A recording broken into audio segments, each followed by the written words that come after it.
K M. Ramya രചിച്ച sign of solitude എന്ന English കവിതാസമാഹാരത്തിന്റെ പ്രകാശനത്തോടനുബന്ധിച്ച് PR. Ravi നടത്തിയ ആശംസാ പ്രസംഗത്തിൽ നിന്ന്. Ramya today is opening some windows. She was in a room, she was in a chamber thinking, and she was creating something. She was creating some fireflies. മിന്നാമിനുങ്ങുകൾ, കൊച്ചു കൊച്ചു മിന്നാമിനുങ്ങുകൾ നമുക്കിഷ്ടമാണ് കാണാനായിട്ട്. രാത്രിയിലേക്ക് മിന്നി വരുന്നത് പോലെ she was creating some fireflies. Now she is opening the window and these fireflies are flying out. It will reach you. It will reach your heart. They will touch your heart. You know, words can touch us. They can make ripples in our heart. നമ്മുടെ ഹൃദയത്തിൻ്റെ ഉള്ളിലെ കൊച്ചു കൊച്ചു കൊച്ചു ripples. What is a ripple? Go to a pond.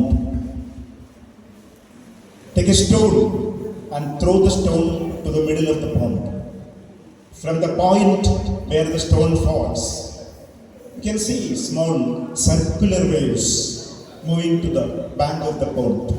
കൊച്ചു കൊച്ചു കൊച്ചു കുഞ്ഞോളങ്ങൾ ഇതിൻ്റെ വശങ്ങളിലേക്ക് ഒരു കല്ലെടുത്ത് ഒരു തടാകത്തിലേക്ക് വലിച്ചെറിയുമ്പോൾ നമുക്ക് കാണാൻ പറ്റും. We call them ripples. അതുപോലെ നമ്മുടെ ഹൃദയത്തിൻ്റെ ഭിത്തികളിൽ ഈ കൊച്ചു കുട്ടി എഴുതിയ മനോഹരമായ ഈ കവിതകളൊക്കെ കൊച്ചു കൊച്ചു പ്രകമ്പനങ്ങൾ ഉണ്ടാക്കും. I'm sure of that. When a seed falls in a place, the nature of the place will decide the quality of the growth. If it is falling in water, it will definitely get decayed. വെള്ളത്തിലാണ് വീണതെങ്കിൽ അത് ചീഞ്ഞു പോകും. If it is falling on a rock, it will dry up. പാറയ്ക്ക് മുകളിലാണ് അത് വീഴുന്നതെങ്കിൽ അത് ഉണങ്ങിപ്പോകും. But if it is falling in a fertile soil, it will become a gigantic tree if God allows. വലിയൊരു മരമായി മാറാനുള്ള അവസരം ആ ചെറിയ വിത്തിന് കിട്ടുന്നത് അത് വീഴുന്ന സാഹചര്യത്തെ കൂടി അപേക്ഷിച്ചാണ്. ഒരു വ്യക്തിയുടെ വളർത്തയിൽ ഒരു വ്യക്തി വളർന്നു വരുമ്പോൾ അതിനകത്ത് നേച്ചറുണ്ട്, നർച്ചറുണ്ട്. നേച്ചർ മീൻ കുറച്ച് ജനറ്റിക്കാണ്. നമ്മൾ എങ്ങനെ പൂർവികന്മാരിൽ നിന്ന് നമ്മുടെ പിതാമഹന്മാരിൽ നിന്നൊക്കെ കിട്ടിയ ആ പാരമ്പര്യത്തിൻ്റെ ചെറിയൊരു സ്പർശം നമ്മുടെ ഉള്ളിലുണ്ട് എന്നുള്ളതൊരു യാഥാർത്ഥ്യമാണ്. നേച്ചറാണ്, അത് കുറച്ച് ജനറ്റിക്കായിട്ട് ബന്ധപ്പെട്ട് നിൽക്കുകയാണ്. അതുണ്ട്. അതിനേക്കാൾ അപ്പുറം വളർന്നു വരുന്ന സാഹചര്യം നമ്മളിലേക്ക് അടുപ്പിച്ച നമ്മുടെ ചിന്തകളുമൊക്കെ നമ്മളെ മാറ്റിയെടുക്കുന്നുണ്ട്. Of course, nurturing plays a very important role in shaping a human being. രമ്യയ്ക്ക് കിട്ടിയതൊരു ഭാഗ്യമാണ്, നല്ലൊരു സാഹചര്യം, വളരാൻ പറ്റിയൊരു സാഹചര്യം. അച്ഛനമ്മമാരുടെ സപ്പോർട്ട്, ചുറ്റുമുള്ള സുഹൃത്തുക്കളുടെ സപ്പോർട്ട്, അയൽപക്കത്തുകാരുടെ സപ്പോർട്ട്, അധ്യാപകരുടെ support. A teacher is really blessed if he is getting a blessed student, and the student also is very lucky if she is getting a blessed teacher. ഈ പുസ്തകത്തിലെ രാധാകൃഷ്ണ സാറിനെ കുറിച്ച് പറഞ്ഞിട്ടുണ്ട്.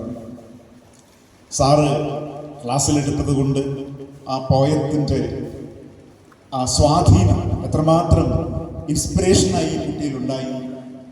എങ്ങനെ കവിതകൾ എഴുതാനൊക്കെ തുടങ്ങിയപ്പോൾ സാറിൻ്റെ ക്ലാസ്സുകൾ ആ കുട്ടിയെ പ്രചോദനമായി ആ കുട്ടിയുടെ ബാക്കിൽ നിന്നിരുന്നു എന്ന് പറഞ്ഞപ്പോൾ സന്തോഷം തോന്നി. നല്ല കുട്ടികളെ കിട്ടുക എന്ന് പറയുന്ന അധ്യാപകർക്കൊരു ഭാഗ്യമാണ്. നല്ല അധ്യാപകരെ കിട്ടുക എന്ന് പറയുന്നത് കുട്ടികൾക്കും ഭാഗ്യമാണ്. എല്ലാം കൊണ്ടും അനുഗ്രഹീതമായ അറ്റ്മോസ്ഫിയർ ഈ കുട്ടിക്ക് കിട്ടി എന്നുള്ളതൊരു വലിയ സത്യമാണ്. രാധാകൃഷ്ണ സാറിൻ്റെ ശരിക്കും പറഞ്ഞാൽ ആ വരി ഞാൻ വായിച്ചപ്പോൾ സത്യത്തിൽ ഒരു അസൂയ തോന്നി. കാരണം എന്ന് വെച്ചിട്ടുണ്ടെങ്കിൽ ഏതൊരു അധ്യാപകനും കുതിക്കുന്നൊരു കാര്യമാണ്. അധ്യാപകന് ശരിക്കും പറഞ്ഞാൽ അങ്ങനെ നമ്മളെക്കാൾ വലിയ സ്ഥാനങ്ങളിലേക്ക് കുട്ടികൾ വളർന്ന് പൊങ്ങിപ്പോകുന്നത് കുതിക്കുന്നവരാവണം അധ്യാപകർ. അവർക്കൊരു പ്രചോദനമായിട്ട് പിന്നീട് നിൽക്കുന്ന അത്രയും സന്തോഷമുള്ള വേറൊരു കാര്യമല്ല. നമ്മുടെ കുട്ടി എഴുതിയ ഈ മനോഹരമായ ഈ കവിതാ ശേഖരങ്ങൾ നമ്മൾ എടുത്തു നോക്കുമ്പോൾ you will reach a valley where there will be so many glow flies. നമുക്ക് കുറേ മിന്നാമിനുങ്ങുകൾ നമ്മുടെ ജീവിതത്തിൽ കടന്നു വരാനുള്ള ഒത്തിരി പ്രകാശമാണ്. മിന്നാമിനുങ്ങ ദൂരെ നിന്ന് കാണുന്ന ഭംഗിയാണ്. അല്ലേ? മിന്നാമിനിങ്ങിനെ നമ്മൾ ദൂരെ നിന്ന് കാണുന്ന ഭംഗിയാണ്. അടുത്ത് നോക്കുമ്പോൾ മനോഹരമായ അതിൻ്റെ ആ സ്ട്രക്ചറൊക്കെ അറിയുമ്പോൾ, അതിൽ നിന്ന് കിട്ടുന്ന വെളിച്ചത്തെക്കുറിച്ച് അറിയുമ്പോൾ ഒത്തിരി സന്തോഷമുണ്ടാക്കുന്ന ഒരു ജീവി തന്നെയാണ്. അതേപോലെ കൊച്ചു കൊച്ചു കൊച്ചു വെളിച്ചങ്ങളാണ് ഓരോ കവിതകളും. മനോഹരമായി ഈ കവിതയ്ക്ക് ശരിക്കും പറഞ്ഞാൽ നമുക്ക് നാട്ടിലൊരു വലിയ ഉത്തരവാദിത്വമുണ്ട്. നല്ലത് നടക്കുമ്പോൾ നമ്മളൊക്കെ കൈയടിച്ച് സപ്പോർട്ട് ചെയ്യേണ്ട ആൾക്കാരാണ്. wherever something good is happening around us, we have to clap our hands to support the people around us. നമ്മൾ രണ്ടു കൂട്ടരുടെയും ഉദ്ദേശം, നിങ്ങളുടെയും എൻ്റെയും ഇരിക്കുന്ന എല്ലാ ആൾക്കാരുടെ ഉദ്ദേശം ഒരു നല്ല നാടിൻ്റെ, ഒരു നല്ല ജനറേഷൻ്റെ ക്രിയേഷനാണ്.